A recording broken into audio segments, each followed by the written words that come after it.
Since nung bata ako, pinanganak ako may sakit ako sa puso. At that time, takot na takot ako eh. Sabi ko nga, Lord, bakit? Ba't parang malas ko naman? Parang ganun. Ang nanay ko, parang hindi niya kaya yung harapin yung mga nangyari. Kaya ako bilang panganay, kailangan kong maging matapang, kailangan kong magpakatatag. So, nung grade 4, pinampun ako ng magulang ko. Doon talaga, nasa talaga ako sa magbebenta. Nagbebenta ako ng ukay-ukay. Mula Monday hanggang Sunday, wala akong pahinga. Laging kasambahay ako. So, naglilinis ako ng kubeta at iba pang gawain bahay para matususan ko ang pag-aaral ko. I'm Nestor Armenia Jr., the past president of Rebap 2024. I'm the current chairman of the board. Since nung bata ako, pinanganak ako may sakit ako sa puso. Nalaman yun nung 3 years old ako kasi accidentally, nainom ko yung gas. Kasi yung gas nun, nakalagay lang siya sa yung mga soft drinks sa province. Tapos, hinimatay daw ako, din ako sa ospital. Sabi ng doktor sa mother ko, Mrs. parang yung anak niyo may sakit sa puso. Pero nung chinek nga sa Bilu na hospital, pinadouble check, nalaman nga, mayroon ng congenital heart disease. Kaya pala nung bata ako, hindi ako makapaglaro ng maayos kasi mabilis ako hingalin. Tapos yung side effect, yung labi ko nangingitim and then yung kuko ko nangingitim. Na to the point na kailangan na akong operahan. Siyempre, ang pagpapa-opera, parang almost 800,000 kasi hinihingi sa amin at that time. Kailangan mag-raise ng fund. Medyo nakakahiya nga kasi yung mother ko, teacher siya, father ko pala police. Pero yung mother ko, nagsasideline ng Avon dealer. Dinadala pa ako ng mother ko, kukunin yung mic, magsusolicit, nanawagan pa ako, baka gusto pong magbigay ng donation sa anak kong ooperahan. Alam mo, nung panahon na yun, nahihiya ako pero syempre gusto ko rin mabuhay. Naawa rin ako sa mother ko na gano'n lang ako tinataguyod. Pag bago ka kayo operahan, mamotivate ka na magulang mo eh. Sasabihin ng mga parents namin, oh, kaya niya yan. Basta pray lang. At that time, takot na takot ako eh. Sabi ko nga, Lord, bakit? Ba't parang malas ko naman? Nung inooperahan ako, paggising ko, thankful ako kasi buhay ako. Pero hindi ako makapagsalita. Tapos yung dibdib ko parang naging triangle kasi namamaga eh. Tapos ang dami kong dextrose. Tapos titignan ko lang yung mother ko sa window. Sabi ko, Lord, thank you, nabuhay ako. Nalaman ko, yung kasama kong mga bata na operaan din, isang 9, isang 3, paras namatay. At that point, parang na-realize ko, parang laba ko ni Lord. Siguro, may purpose siya kung ba't ako nabuhay. Actually, pag na-operahan ka, lifetime monitoring yan. After ng operation, ang mahirap yung recovery. Nag-stop ako ng 1 year. May time na nainggit ako sa mga classmates ko kasi nahuli ako. Pero okay lang kasi bottom line naman, gumaling tayo. Hindi naman ako pinabayaan ni Lord. Sa hospital, dinadalo ako ng madre kasi sa heart center, meron doon mga misyonaryo. Madre siya, si Sister Lisa. Pinagpipray niya ako everyday, nahawakan niya yung kamay ko. And then sabi ko, ang bait naman ito. Hindi ko naman kilala, pinagpipray niya ako. Yung true gestures, na-appreciate ko yung pagpipray niya sa akin, pagdalaw niya sa akin. And then I realized, siguro angel si ma'am. Yung mga memories ko ng bata ko na sabi ko, Lord, ikaw na bahala sa akin. Thank you sa another life. Nung high school ako, mahilig na ako magbasa ng mga books about self-healing, about mindsetting. So sabi ko sa mother ko, Ma, ayaw ko na bumalik sa art center. Feeling ko naman, kaya ko naman yung katawan ko. Sabi niya, sigurado ka, Rio? Kasi kailan lifetime yan eh. Ayaw ko na rin inumin yung mga gamot. For some reason, parang yung mind ko, sabi ko, okay na ako eh. Sabi ko sa mother ko, Ma, hindi na tayo babalik dyan. Basta promise ko sa'yo, hindi ako magbibisyo. Kasi parang gusto ko natural healing eh. So doon napansin ko yung sarili ko na discipline ako sa mga kinakain ko. Tapos nag-start na ako mag-exercise, jogging. To the point na una, hirap ako makaikot ng isang court eh. Hanggang sa eventually, napansin ko lumakas yung katawan ko, nakapag-basketball na ako. Actually, nung bandang high school, medyo okay naman in college. At that time, unang course ko dapat engineering. Ang hirap pala pag-engineer kasi pag mag-a-abroad ka, ang daming medical. So alam ko, hindi ako papasok sa medical. Sabi ko, siguro mag-business ako. Kasi at least hawak ko oras ko eh. Nag-waiter din ako to the point na chop-chop ka ng lechon kasi nag-request yung client. Gusto daw niya ipaksiw. Nag-direct selling din ako. Nag-networking din ako. Invite ng mga client. As in-house agent yan, namigay kami nag-flyering kami sa mall, sa kalye, saturation. Ang maganda naman doon, tuloy-tuloy yung benta ko. Consistent po akong top seller. Nagulat nga sila eh. And then nag-join ako ng Rebap. Na-invite din ako ng kaibigan kong seller. Kaya dahil naging broker na rin ako ng 2015, nag-join ako ng Rebap 2018. Ayun, lumawak yung network ko. Hanggang sa naging officer ako, naging secretary, VP, president, and now I'm the current chairman of Rebap Global City. Actually, napakabuti ng Diyos sa buhay ko. Very thankful ako kasi looking back, pinakala ko may sakit sa puso, na-survive ko yung operation. Pero actually, yung pala yung blessing eh. Kasi kung di siguro nangyari yun, yung discipline ko to heal, yung discipline ko to strive, naging blessing siya. And at the same time, naging presidente ako. Nag-join ako sa Rebap ng mga brokers dito. Sobrang na-appreciate ko. So, lahat yon dahil kay Lord. Ako si CRB Mary Grace Academia, 2025 President of Rebap Global City. Bata pa lang ako, nasasaktan na ako ng parents ko, lalong-lalo na yung tatay ko. So naranasan ko na mabugbog at magtago pagka nalalasing siya kasi talagang nananakit siya at matindi siya manakit. Naranasan din namin na minsan kinukulang kami sa pagkain. Naranasan namin na mag-ulam ng asin, mainit na star margarine na hinahaluan ng asin. So, masaya na kami doon sa ganung ulam during that time. During my second year high school, may nangyari sa tatay ko. So, iniwan niya kami. Lumayo siya for a long time. Nawalan ako ng tatay. Ang nanay ko, parang hindi niya kaya yung harapin yung mga nangyari. Nalulung din siya sa bisyo. Kaya ako bilang panganay, kailangan kong maging matapang, kailangan kong magpakatatag.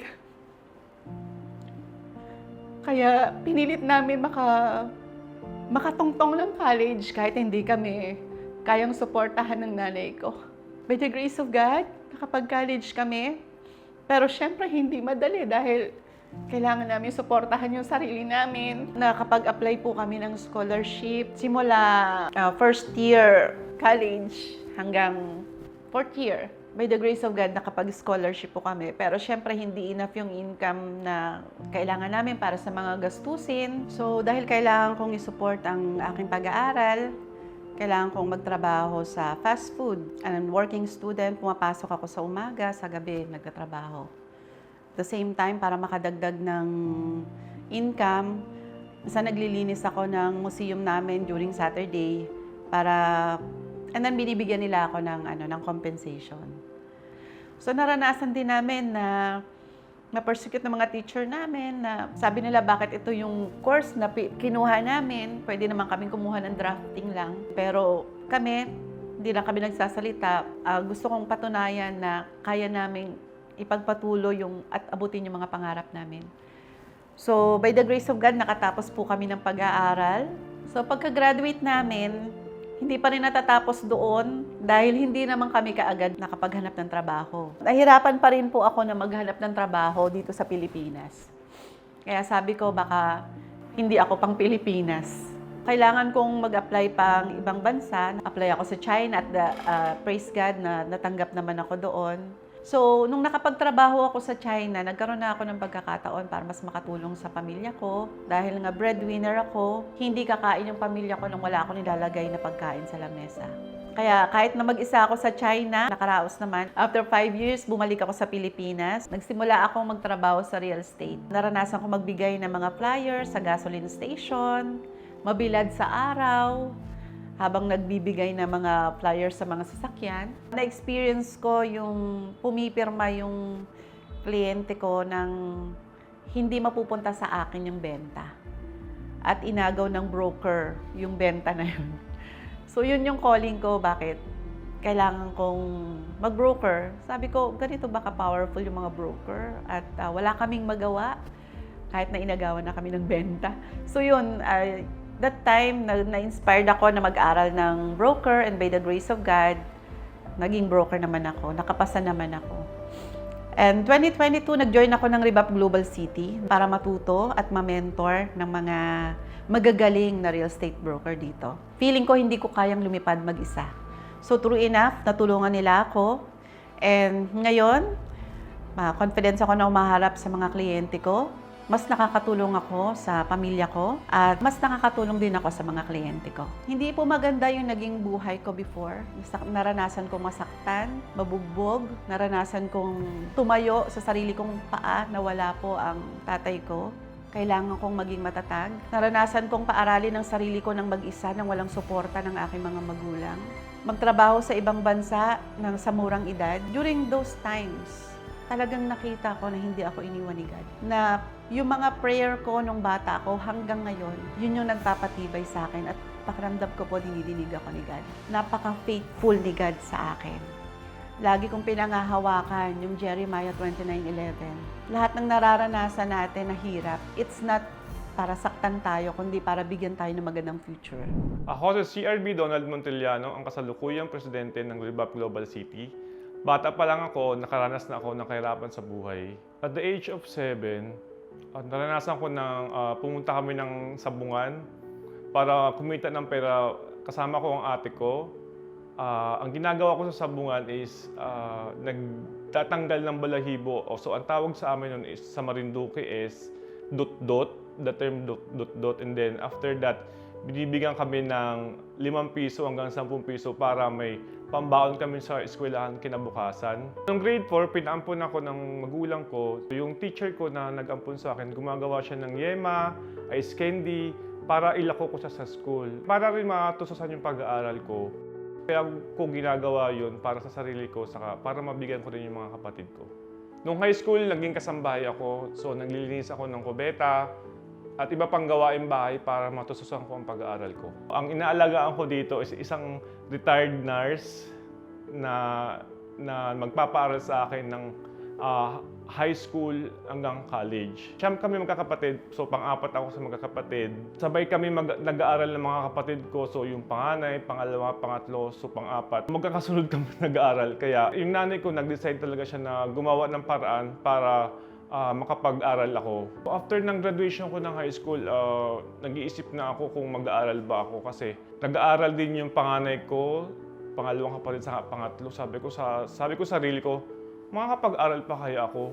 Naisip ng nanay ko na i-apply ako sa isang scholarship sa amin, yung Municipal Scholar. Sa awa ng Diyos, nakapasa naman ako and nakakuha ako ng Bachelor of Secondary Education. Habang nagka-college ako, nag-working student ako. After school, sa hapon, nagtatrabaho ako sa palengke, sa isang kamag-anak ko, sa tita ko.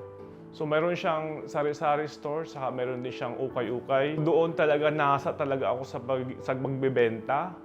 Nagbebenta ako ng ukay-ukay mula Monday hanggang Sunday, wala akong pahinga. Iniisip ko kasi, ang ibang kapatid ko kasi, wala silang source of income para matususan yung pag-aaral nila. Ginawa akong instrument ni God para mag-provide sa mga kapatid ko at the same time sa nanay at tatay ko rin. Galing akong probinsya na nag-decide ako na magtrabaho sa Manila kasi ang tatay ko is isang mananahi lang, tapos ang nanay ko as isang plain housewife. So siya lahat nagtataguyod sa amin, magkakapatid. So naisip ko na lumuwas ng Manila kasi Manila malaki sahod. So makakapagbigay ako, makakapag-support ako sa kanila, sa maliliit ko pang mga kapatid. Ang unang naging trabaho ko sa Manila, nagtrabaho ko sa isang international company as credit and collection. And then, one day, nakita ko yung sa post yung sa ayosdito.com, nakita ko sa ads nila na may pwede mag-apply ng isang ahente sa isang company. So doon ako nagkaroon ng idea na mag-apply sa real estate. 2011 ako nagsimula sa isang developer.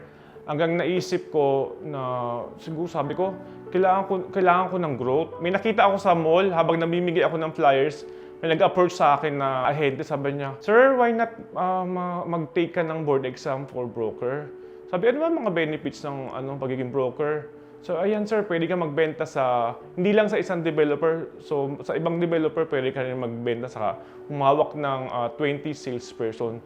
So, naisip ko, si developer, nag-offer naman na mag-review ng 120 units. So, grinab ko yung opportunity na mag-review habang nagtatrabaho. So, sinabay ko talaga siya, sabi ko, paano kaya pumasa ng broker's exam? Pagkasabayin ko yung pagtatrabaho ko at the same time pag-review. Awan ng Diyos, nakapasa ako ng broker's exam nung 2017. So after ko pumasa ng broker's exam, so nag-join ako ng Rebap noong 2018 para lumawak yung network ko and para magkaroon ng mga mentors kasi bago lang din ako sa real estate. Eventually, naging officer ako ng Rebap, naging PRO, Secretary General, first Executive Vice President, and ngayon President of Global City. Napakabuti ng Diyos sa akin. Ako si CRB Neo Armenia ng Rebap Global City. Dahil sa aking pananampalataya, naging tapat ang Diyos sa akin. Ako, si CRB Mary Grace Academia ng Rebap Global City. Sa lahat ng pangyayari sa akin, naging mapagbigay ang Diyos. Ako, si CRB Donald Montellano ng Rebap Global City. At ito ang kwento ng buhay ko. buhay ko.